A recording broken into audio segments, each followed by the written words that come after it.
नमस्कार. खूप खूप स्वागत आहे आपलं सर्वांचं माझ्या मंगलम रेसिपीजमध्ये. तर मंगलम रेसिपीजमध्ये आज आपण बनवणार आहोत चिंचेची चटणी आणि पुदिना कोथिंबीरीची चटणी. अशा 2 चटण्या आपण बनवणार आहोत, जे चाटसाठी लागतात त्या चटण्या बनवणार आहोत. तर इथे आपण चिंच 2 तास भिजवून त्याचा छान चोथा काढून घेतलेला आहे आणि असं हे पाणी काढून घेतलेलं आहे. जो चिंचेचा जो गर आहे तो काढून घेतलेला आहे. तर इथे आपली 50 ग्रॅम आपण चिंच घेतलेली होती. आता त्यासाठी बघा आपण काय काय घेतलेलं आहे. तर गूळ पण आपण इथे त्याच बरोबरीच्या हिशोबाने घेतलेला आहे. 50 ग्रॅम गूळ घेतलेला आहे. तिखट घेतलेलं आहे. जिरा पावडर घेतलेला आहे, भाजलेलं जिऱ्याची पावडर आहे. काळं मीठ आणि हे साधं मीठ. तर आधी आपण चिंचेची चटणी बनवून घेणार आहोत. तर आता हे कढईमध्ये घातलेला आहे आपण चिंचेचा जो कोड काढून घेतला आहे तो. गॅस पेटवलेला आहे आपण. तर उकळी येऊ देऊ आपण. तर आता बघा उकळी आलेली आहे. चिंचेचा कोड हा उकळायला लागलेला आहे. त्यामध्ये आता गूळ घालू आपण, तिखट घालू, जिरा पावडर घालू, एक काळं मीठ घेतलेलं आहे आणि थोडंसं अगदी साधं मीठ घालायचं आहे, आपलं जे रेग्युलर आपण वापरतो ते. तर मिक्स करू छान आणि आता हे छान शिजू देणार आहोत आपण. अगदी मस्त छान शिजवून घ्यायचं आहे.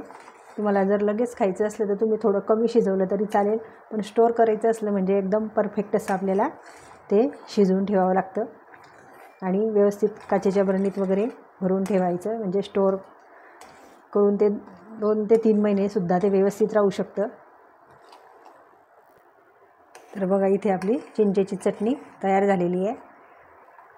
हे छान दाटसर झालेली आहे. आता आपण गॅस बंद करू आणि ही थंड झाल्यावर आपण काचेच्या बरणीमध्ये भरून ठेवणार आहोत. आणि आता आपण पुदिन्याची चटणी बनवून घेणार आहोत, पुदिना आणि कोथिंबीरीची. तर त्यासाठी बघा पुदिना घेतलेला आहे आपण, थोडासा कोथिंबीर घेतलेली आहे, 4 हिरव्या मिरच्या घेतलेल्या आहे, आलं घेतलेलं आहे, मीठ लागणार आहे आपल्याला, थोडं साधं मीठ आणि काळं मीठ घालणार आहोत. तर आता हे मिक्सर जारमध्ये घालू आपण. हे धुवून घेतलेलं आहे आपण सर्व. कोथिंबीरसुद्धा घालू आणि या हिरव्या मिरच्या,